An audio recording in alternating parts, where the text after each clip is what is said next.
하나님 말씀 읽겠습니다. 오늘 함께 나눌 하나님의 말씀은 구약성경 창세기 6장 5절부터 22절까지의 말씀입니다.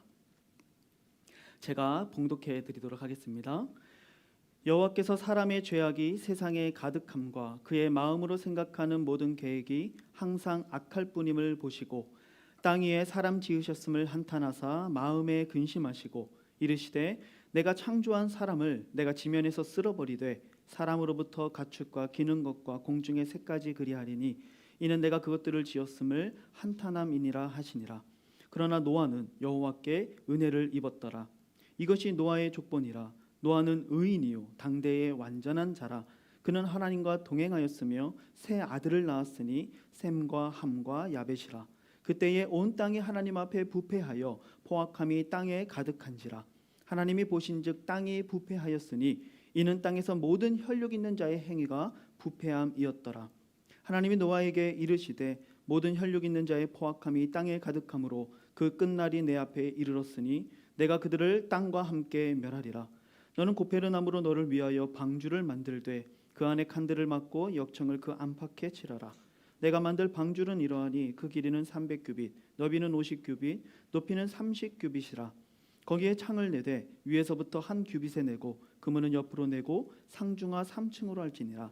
내가 홍수를 땅에 일으켜 무릇 생명의 기운이 있는 모든 육체를 천하에서 멸절하리니 땅에 있는 것들이 다 죽으리라.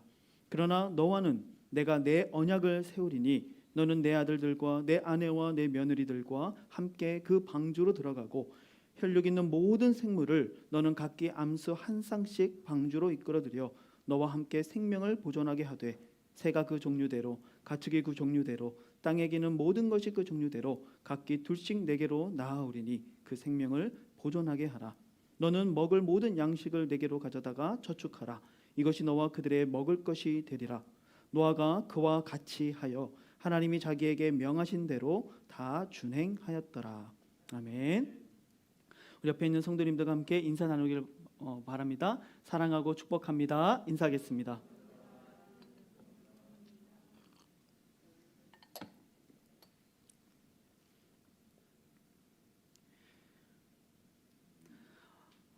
여러분들은 어떤 여행을 좋아하십니까?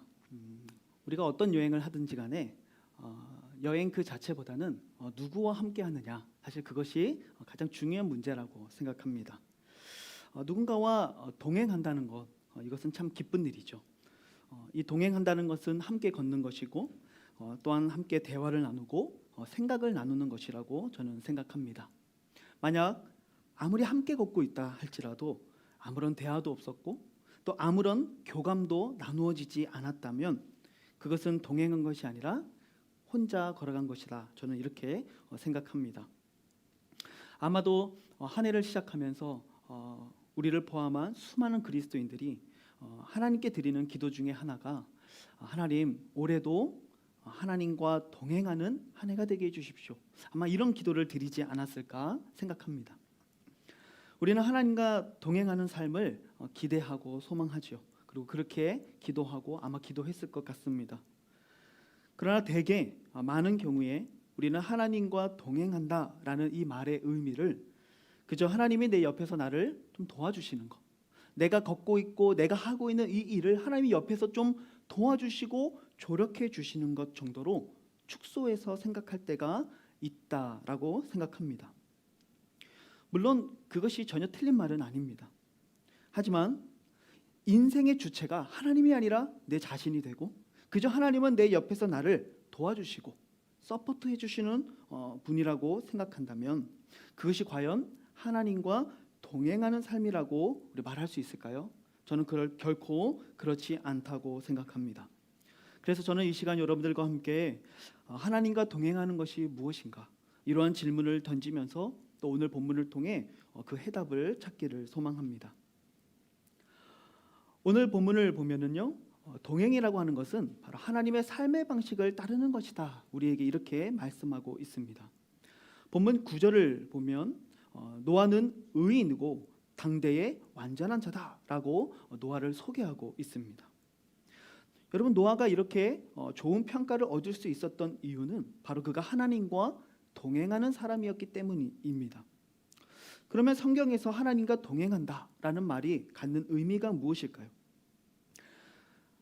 성경에서 하나님과 동행하였다라고 아주 직접적인 언급을 하고 있는 인물은 딱 2명밖에 없습니다. 첫째는 오늘 본문에 등장하는 노아고 또 한 사람은 에녹입니다. 그런데 이 에녹의 본문을 보면은 구체적으로 그가 어떻게 하나님과 동행했는지에 대한 언급이 전혀 없습니다. 그냥 그가 하나님과 동행했다라는 아주 짧은 말만 있을 뿐이죠. 하지만 오늘 노아의 이야기를 다루고 있는 이 본문을 보면은 하나님과 동행하면서 산다는 것이 이런 거구나라는 해답을 우리가 얻을 수 있는 것입니다. 그럼 먼저 우리가 동행이라고 하는 이 원어적 단어를 좀 생각해 보아야 합니다. 한국어에서 동행이라고 하는 단어는 그냥 길을 같이 간다라는 사전적인 의미를 가지고 있습니다. 하지만 동행이라고 하는 이 히브리어의 원어는 조금 더 구체적인 의미를 가지고 있습니다.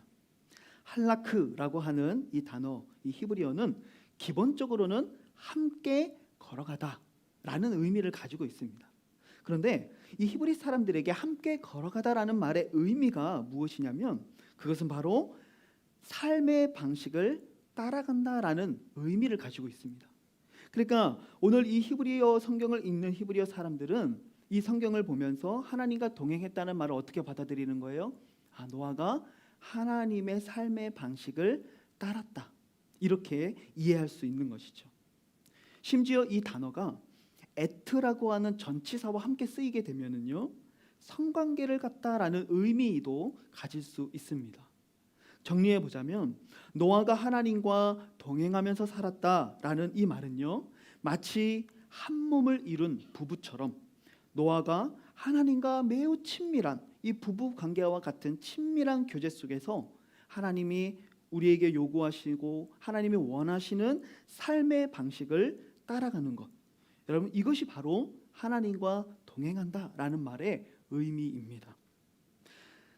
바로 이 노아는 하나님이 원하시고 하나님이 기뻐하시는 삶의 방식을 따랐던 거예요. 그리고 하나님은 그를 이렇게 평가하셨던 거죠. 그는 의인이요 당대의 완전한 자다. 이곳에 계신 우리 사랑하는 실로암의 모든 지체분들이 오늘 이 말씀과 같이 하나님 앞에 의인이요 당대의 완전한 자라라고 칭찬받을 만한 하나님과 동행하시는 귀한 은혜가 있으시기를 주님의 이름으로 축복합니다. 오늘 이 본문에는 노아가 하나님과 동행한 이야기가 기록되어 있지만 또한 대조적으로 부패한 인간의 모습을 다루고 있습니다. 노아가 하나님과 동행한 삶이 더욱 빛날 수 있는 이유는요, 노아가 살던 시대에 많은 사람들의 삶이 노아의 삶과 극명하게 대조가 되고 있기 때문에 그렇습니다. 바로 육체의 본성과 가치를 따르는 부패한 삶에 대해서 이야기하고 있는 것입니다. 성경은 그들의 삶을 평가할 때 그들이 생각하는 것이 항상 악할 뿐이다라고 평가합니다. 왜냐하면 그들은 육체의 본성과 가치를 따르는 삶을 살기 때문에 그렇습니다. 본문 6절을 보면 하나님께서 땅 위에 사람 지으셨음을 한탄하사 마음에 근심하셨다라는 말씀을 하고 있습니다. 인간을 향해 정말 말로 표현할 수 없는 하나님 안에 있는 그 안타까움이 있다라는 말씀이죠. 왜 하나님 안에 이런 안타까움이 있었습니까? 5절 말씀해 보니까 여호와께서 사람의 죄악이 세상에 가득함과 그의 마음으로 생각하는 모든 계획이 항상 악할 뿐임을 보시고, 사람이 생각하는 게 항상 악한 거예요. 항상 악한 결과만을 내는 거예요. 이 마음이라고 번역된 마음으로 생각하는 모든 계획이라고 할 때 이 마음은요, 히브리어로 지정의, 다시 말하자면 사람의 지성과 감정과 의지적 행동, 이 모든 것을 표현하는 전 인격을 표현하는 그런 단어입니다. 그러니까 생각뿐이 아니라 우리의 지식과 우리의 감정과 우리가 살아가는 모든 의지적인 행동들, 이것들이 모두 악할 뿐임을 하나님이 보셨다라고 이야기하고 있는 것이죠. 하나님이 그들을 악하다고 평가하고 있는 것입니다. 왜 그렇습니까? 하나님의 삶의 방식을 따라가고 있지 않은 거예요. 다시 말하자면 하나님과 동행하고 있지 않는 탓이죠. 누가복음 17장에 보면은요, 인자의 재림의 때에 언급할 때에 노아가 방주에 들어가던 날까지 사람들이 먹고 마시고 장가들고 시집 가더니 홍수가 나서 그들을 다 멸망시켰으며 라고 이야기합니다. 그저 각자 죄로 부패한 마음의 본성으로부터 나오는 육신의 정욕과 가치만을 따라 살아갔다는 것이죠. 잘 와닿지 않는다면 조금 더 와닿을 수 있는 표현은 그저 육체의 습관을 따라 살아갔다는 거예요. 먹고 마시고 장가들고 시집가는 것, 인간의 가장 기본적인 욕구들이죠. 조금 더 높고 고차원적인 하나님의 뜻을 따르고 그 뜻을 향해 달려가는 삶이 아니라 그들의 삶의 눈높이가 어디에 맞춰져 있는 거예요? 그저 우리의 몸이 원하는 기본적인 욕구에 맞춰져 있는 거예요. 바로 이러한 삶이 하나님을 따르지 않는 삶이고 하나님과 동행하지 않는 삶이고 하나님의 삶의 방식을 따르지 않는 삶이라고 우리는 말할 수 있는 것입니다. 우리는 어쩌면 지난 한 해 참으로 바쁘게 살아왔고 열심히 살아왔을 수 있지만 그러나 어쩌면 우리는 너무나도 기본적인 욕구만을 위해 살아왔을지도 모릅니다. 코로나 바이러스 속에서 조금 더 즐거움을 추구하고 잘 먹는 것을 추구하고 건강을 추구하는 그저 기본적인 욕구만을 추구하는 삶을 살았을지도 모른다는 말입니다. 만약 우리의 삶이 그랬다면 우리의 삶은 결코 하나님과 동행하는 삶이 아니었다고 우리는 말할 수 있는 것입니다. 또는 우리의 삶에 아무리 많은 종교적 노력과 열심이 있다 해도 그저 그것이 외적인 행동에만 머물러 있다면 우리는 하나님의 삶의 방식을 따르지 않는, 하나님과 동행하지 않는 자들임을 우리는 기억해야 합니다. 이러한 삶에 대해 하나님은 이렇게 평가하십니다. 본문 12절에 보니까요, 땅이 부패하였으니 이는 땅에서 모든 혈육 있는 자의 행위가 부패합니다. 이게 고상하게 표현한 거죠. 좀 격하게 표현하자면 다 썩었다는 것입니다. 그들의 생각, 그들의 행동, 그들의 말, 모든 것이 다 썩었다. 우리가 특세를 통해 말라기서를 이게 배우고 있습니다. 어쩌면 그 말씀처럼 우리도 하나님께 반문할지도 모르겠습니다. 하나님, 내가 11조를 드렸습니다. 내가 수많은 봉사를 하나님 앞에 드렸습니다. 저는 하나님 예배에 빠진 적도 없었습니다. 저는 심지어 특세에도 나오고 있습니다. 그런데 어찌하여 내가 하나님과 동행하지 않다고 말씀하십니까? 여러분, 말라기 선지자 당시에 제사가 없었던 것이 아닙니다. 제물이 없었던 것이 아니에요. 무엇이 없었습니까? 하나님을 따르는 삶이 없었던 거예요. 하나님과 동행하는 삶이 없었던 것이죠. 오늘 이 노아의 시대의 많은 사람들은 부패한 마음의 가치와 본성을 따라 살아가는 것을 보게 됩니다. 그리고 하나님은 그 삶이 썩은 삶이라고 말씀하고 계십니다. 오늘 우리에게 두 가지의 삶을 하나님 보여주고 계세요. 하나님의 말씀을 따라가고 하나님이 기뻐하시는 삶의 방식을 따라가는 동행의 삶과 육체의 정욕과 가치만을 따르는 썩어빠진 삶을 하나님 우리에게 보여주고 계십니다. 여러분, 오늘 우리가 나아가야 될 삶, 우리가 그리스도인으로서 나아가고 추구해야 될 삶은 무엇입니까? 너무나도 자명한 것이죠. 바로 하나님의 말씀을 따라 동행하는 삶을 사는 것입니다. 바라기는 이곳에 계신 우리 사랑하는 실로암 모든 성도님들이 올 한 해 하나님과 동행하는 하나님의 삶의 방식을 따르는 복된 인생이 되시기를 주님의 이름으로 축복합니다. 노아는 하나님의 말씀을 따랐습니다. 우리가 다 읽지는 않겠지만 오늘 본문 13절부터의 말씀을 보면 하나님이 노아에게 이르시되라는 말로 시작하면서 이제 하나님이 노아에게 온 땅에 대한 심판의 메시지, 그리고 방주를 통한 구원의 메시지, 그리고 그 방주를 어떻게 만들지, 그 방주를 무엇으로 채울지, 음식을 어떻게 할지 아주 구체적인 명령들을 하나님이 노아에게 말씀하시는 것을 보게 됩니다. 그런데 우리가 여기서 눈여겨보아야 할 것은 22절 말씀에 이렇게 말씀하고 있습니다. 노아가 그와 같이 하여 하나님의 자기에게 명하신 대로 다 준행하였더라. 하나님의 말씀을 따라가는 거예요. 하나님 말씀에 순종하는 것이죠. 왜 그랬을까요? 18절 말씀에 보니까 하나님 말씀하십니다. 너와는 내가 내 언약을 세우리니. 하나님이 노아에게 언약을 주셨어요.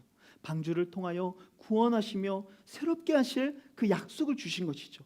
노아는 바로 이 하나님의 약속, 이 언약을 믿었기 때문에 하나님의 말씀에 순종할 수 있었다라는 것입니다. 정리하자면 우리는 여기서 하나님과 동행한다라는 말에 참된 의미를 생각해 보게 됩니다. 하나님과 동행한다는 것은 단지 기차의 같은 칸에 앉아서 사회적 거리를 두면서 마스크를 쓰고 각자의 스마트폰을 들여다보다가 같은 목적지에 내리는 것, 여러분 이것은 동행이 아닙니다. 하나님과 동행한다는 것은 하나님의 약속을 믿고 그래서 하나님의 말씀하시는 삶의 방식을 따라가는 것, 여러분 이것이 바로 하나님과 동행하는 삶이라고 우리 말할 수 있는 것입니다. 우리는 어떻습니까? 올 한 해 진정 하나님과 동행하는 삶 여러분 살기 원하십니까? 그렇다면 오늘 이 시간 겸손한 마음으로 하나님의 말씀 앞에 서시기를 바랍니다. 하나님으로부터 듣고 하나님의 말씀에 순종하는 은혜가 있기를 소망합니다. 하나님이 원하시는 삶의 방식을 따라가고 하나님이 기뻐하시는 삶을 선택하는 은혜가 있기를 주님의 이름으로 축복합니다. 그것이 성경에 말하는 하나님과의 동행하는 삶인 것입니다. 내 방식대로 살면서 내가 원하는 목표를 향해 달려가면서 그저 하나님이 내 옆에 계셔주시고 좀 도와주시고 일이 좀 잘 풀리도록 나를 도와주시는 것, 여러분 그것은 동행이 아닙니다. 진정한 동행의 삶에 대해 말씀드렸습니다. 오늘 다시 한번 주님 앞에 결단하며 하나님 올 한 해 내 삶이 정말 하나님과 동행하는 삶이 되게 해달라고 하나님 앞에 기도하시면서 주의 음성에 주님의 말씀에 귀를 기울이시는 은혜가 있으시기를 주님의 이름으로 축복합니다. 우리는 마지막으로 이 본문에서 우리가 절대로 간과해서는 안 될 한 가지 아주 중요한 진리를 발견하게 됩니다. 노아가 하나님의 말씀을 듣고 순종하면서 의인이요 또 당대의 완전한 자다라고 인정받을 수 있었던 이유는 그가 여호와께 은혜를 입었기 때문이다라고 성경은 말하고 있습니다. 여러분 우리가 얼마 전에 룻기 강해를 듣지 않았습니까? 여러분 룻이 아무리 현숙하고 아무리 지혜로운 여인이었다 할지라도 그가 보아스로부터 은혜를 입지 아니하였더라면 여러분 그녀는 그저 비천한 인생을 살았던 이방 여인에 불과했을 거예요. 중요한 건 뭡니까? 룻이 보아스에게 은혜를 입었다는 것이죠. 이처럼 저와 여러분들에게도 하나님의 은혜가 필요합니다. 우리가 노력한다고 되는 것이 아니라는 말입니다. 우리가 정말 하나님과 동행하는 삶을 살기 위해서는 가장 먼저 우리에게 하나님의 은혜가 필요합니다. 오늘 본문 7절과 8절에 보면은 이렇게 얘기합니다. 아주 두 삶이 비교가 됩니다. 이르시되 내가 창조한 사람을 내가 지면에서 쓸어버리되 사람으로부터 가축과 기는 것과 공중의 새까지 그리하리니 이는 내가 그것들을 지었음을 한탄함이니라 하시니라. 그러나 노아는 여호와께 은혜를 입었더라. 모든 이 창조물들이 하나님 앞에 저주를 받고 심판을 받습니다. 그러나 노아만큼은 여호와께 은혜를 입는 거예요. 17절 18절에도 동일하게 등장합니다. 내가 홍수를 땅에 일으켜 무릇 생명의 기운이 있는 모든 육체를 천하에서 멸절하리니 땅에 있는 것들이 다 죽으리라. 그러나 너와는 내가 내 언약을 세우리니 라고 말씀하세요. 하나님이 땅에 있는 모든 것들을 다 죽이겠다고 말씀하세요. 그러나 노아에게는 하나님이 방주를 통해 구원하시겠다는 놀라운 언약을 세우시겠다라고 약속하고 계신 거예요. 여러분 노아가 잘났기 때문일까요? 아닙니다. 하나님이 그에게 은혜를 베푸신 거예요. 우리가 하나님과 동행하면서 산다는 것 여러분 결코 우리의 의지로만 되는 것 아닙니다.